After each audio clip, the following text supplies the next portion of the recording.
Narkoba. Kata yang kerap kali ditemui di tengah warga, baik tua atau muda, siswa atau karyawan. Banyak orang coba menghindarinya, pemerintahan memutuskan banyak kebijakan tertentu untuk hentikan peredaran narkoba. Aparatur penegak hukum telah tangkap bandar, pengedar, dan pengguna narkoba yang paling bermacam umurnya. Tetap, pusat-pusat pemulihan pencandu narkoba sesak penuh dengan beberapa korban penyalahgunaan narkoba, khususnya beberapa siswa. Narkoba seolah jadi hantu yang paling susah dibasmi di kelompok beberapa siswa SMA. Bila memang ini terjadi terus-terusan dan tidak ada jalan keluar, bagaimana nasib bangsa ini, yang saat ini berada di tangan beberapa siswa SMA, beberapa penerus bangsa Indonesia? Berikut sebagai pertanyaan untuk selekasnya dijawab dengan perlakuan. Apakah itu narkoba? Beberapa rekomendasi mengenai pemahaman narkoba telah muncul di beberapa media. Tetapi, dalam tulisan ini cuman akan diulas mengenai pemahaman narkoba pada umumnya. Narkoba, ringkasan dari narkotika dan beberapa obat terlarang, ialah bahan atau zat tertentu yang bisa mempengaruhi keadaan mental atau psikologi seorang, salah satunya pemikiran, hati, dan sikap, dan memunculkan keterikatan, baik secara fisik atau psikologi. Narkoba bisa dikelompokkan jadi opium, halusinogen, amfetamin, dan kokain berdasar dampaknya. Opium, ialah kelompok beberapa zat yang mempengaruhi saraf-saraf dalam tubuh hingga saraf jadi kurang sensitif akan stimulan di lingkungan sekitaran. Halusinogen hingga beberapa pemakainya berangan-angan dan berimajinasi hingga rasakan kesan berbahagia seolah tengah mimpi. Ganja dan LSD terhitung dalam kelompok halusinogen. Amfetamin, sabu-sabu dan ekstasi, menggerakkan badan manusia untuk bekerja melebihi batasan maksimal badan hingga badan bisa menanggung derita dehidrasi dan beberapa hal yang lain karena pemakaian tenaga yang berlebihan. Kokain berperanan sebagai stimulasi hingga dapat mengakibatkan hati grogi dan kegarangan lebih dari halusinogen. Secara ilmiah, pemakaian narkoba bawa beragam imbas untuk keadaan fisik pemakainya.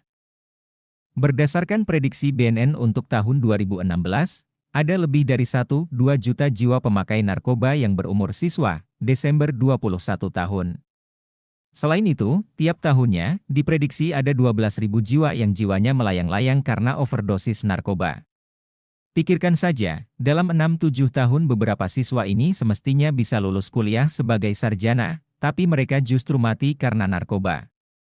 Secara penghitungan, jiwa-jiwa yang mati karena narkoba sepanjang kurun waktu capai angka 84.000 jiwa.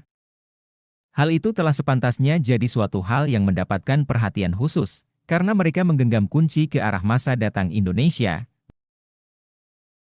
Mereka yang bakal jadi penerus bangsa Indonesia. Siapa tahu jika 10 dari 84.000 jiwa itu ialah calon doktor Indonesia? Kita tidak tahu. Tapi yang jelas, tanpa penangkalan narkoba, masa datang mereka akan remuk. Begitupun bangsa Indonesia, yang bakal tenggelam dalam arus keruntuhan yang diusung oleh narkoba. Penyimpangan narkoba dan efeknya. Artikel ini akan mengulas mengenai penyalahgunaan narkoba, tapi saat sebelum mengambil langkah lebih jauh, akan diartikan lebih dulu apakah itu penyalahgunaan narkoba. Di tulisan ini, penyalahgunaan narkoba, merujuk pada UU No. 35/2009 Pasal 1, ialah perlakuan yang sudah dilakukan beberapa orang terkait dengan konsumsi narkoba tanpa hak atau mungkin dengan menantang hukum. Dalam Pasal 7 dari Undang-Undang yang serupa, tercatat jika pemakaian narkoba yang legal ialah pemakaian narkoba untuk servis kesehatan dan atau peningkatan ilmu dan pengetahuan dan teknologi. Pemakaian narkoba di Indonesia benar-benar dikendalikan karena imbas yang dikarenakannya, dan pemakaian untuk maksud wisata bisa disebutkan menantang undang-undang yang berjalan di Indonesia, hingga bisa disebutkan jika pemakaian semacam itu menantang hukum yang berjalan dan bisa dikelompokkan. Sebagai penyimpangan, penyalahgunaan narkoba memiliki imbas yang paling luas. Dalam cakupan yang paling kecil saja, yakni diri kita, telah dijumpai jika narkoba akan mengakibatkan beragam masalah beberapa mekanisme badan. Masalah itu akan mempengaruhi kesehatan badan beberapa pemakainya. Bila masalah kesehatan telah ditemui pada siswa SMA yang berumur belia dan memiliki masa datang yang ceria untuk berbakti pada negara dan jadi masyarakat negara yang bagus. Bagaimana jadi Indonesia di masa datang? Negara ini akan dipenuhi oleh beberapa orang yang sakit karena salah gunakan narkoba. Pada umumnya, narkoba bisa mengganti hidup seorang siswa SMA dan mengantarnya pada terburukan. Seorang siswa SMA telah sepantasnya melakukan pekerjaan sebagai seorang siswa dengan belajar sebisanya dan aktif dalam beragam aktivitas kepemudaan yang lain. Tapi, kenyataannya, pelajar-pelajar yang salah gunakan narkoba untuk beberapa hal wisataonal tidak bisa jalani hidup seperti seharusnya.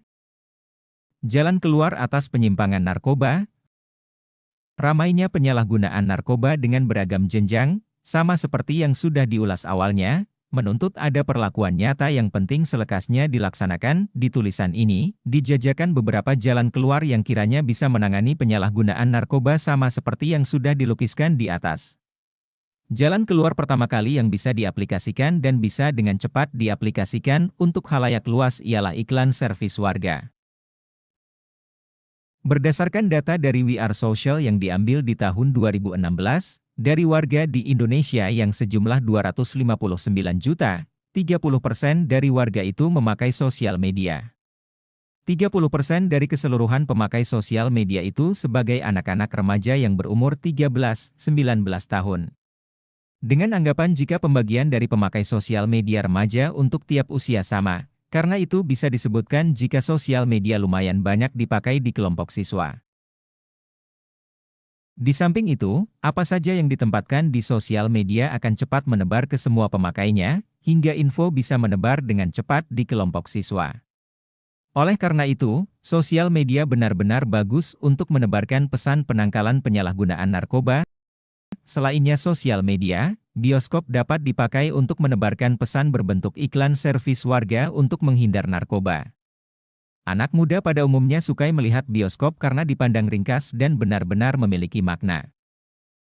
Selain itu, bioskop mempunyai daya magnet tertentu karena teknologi di dalamnya benar-benar hebat hingga memikat angkatan muda, hanya karena dalam bioskoplah mereka bisa rasakan kemelut dari satu film dalam langkah yang unik, dengan sound system yang menggelegar dan layar lebar yang menarik mata. Iklan yang ditebarkan di media itu, entahlah di sosial media atau di bioskop, harus datang dari anak muda sendiri. Argumen dari hal itu ialah hanya karena anak muda yang mengetahui bagaimana berbicara dengan sesamanya. Beberapa siswa SMA sangat inovatif dan akan munculkan beberapa ide baru terkait dengan menebarkan pesan supaya beberapa siswa SMA menghindar penyalahgunaan narkoba. Karenanya, dengan tempatkan beberapa siswa sebagai aktor khusus dalam perang memberantas penyalahgunaan narkoba, pengutaraan dengan sistem iklan servis warga itu diharap bisa menarik beberapa siswa SMA untuk lakukan beberapa hal positif dan menjauhi dari narkoba untuk kebutuhan wisata. Selainnya pembikinan iklan servis warga, harus ada siswa yang berperanan sebagai duta-duta anti-narkoba di semua Indonesia. Saat ini, beberapa siswa SMA kerap kali bersahabat dalam kelompok-kelompok persahabatan yang terbatas. Oleh karena itu, kerap kali sulit untuk mempengaruhi beberapa orang semacam itu, karena mereka lebih yakin kerekan mereka sendiri dibanding beberapa pakar. Mereka lebih yakin pemikiran rekan dibanding hukum yang berjalan dengan cara resmi. Oleh karena itu, memerlukan perwakilan-perwakilan dari tiap barisan itu yang diundang menjadi perwakilan aktivis anti-nafsa dalam barisan persahabatan mereka. Penyediaan program semacam ini bisa dilaksanakan pada tingkat provinsi. Tiap provinsi akan diberi ketuanya masing-masing, lalu tiap provinsi akan panggil perwakilan siswa dari tiap kabupaten, kota madya untuk dikasih penerangan mengenai penangkalan narkoba. Pelajar-pelajar ini bisa melangsungkan beragam acara dan lombanya masing-masing, sesuai kekuatan dari wilayah mereka, dengan arah cukup kelompok-kelompok persahabatan lokal yang berada di sekolah atau di lingkungan warga bisa sama-sama mengingati untuk menghindar penyalahgunaan narkoba. Keinginannya, kesadaran diri akan ada pada diri masing-masing siswa hingga mereka bisa menghindar narkoba dan tidak menyalahgunakannya. Demikian topik kita kali ini tentang penyalahan narkoba bagi kaum muda maupun kaum dewasa bahkan anak-anak juga terjerumus dalam penyalahan narkoba tersebut. Semoga teman-teman tidak terjerumus di dalam penyalahan narkoba ya. Terima kasih telah menonton. Jangan lupa subscribe, like, komen, dan share ya.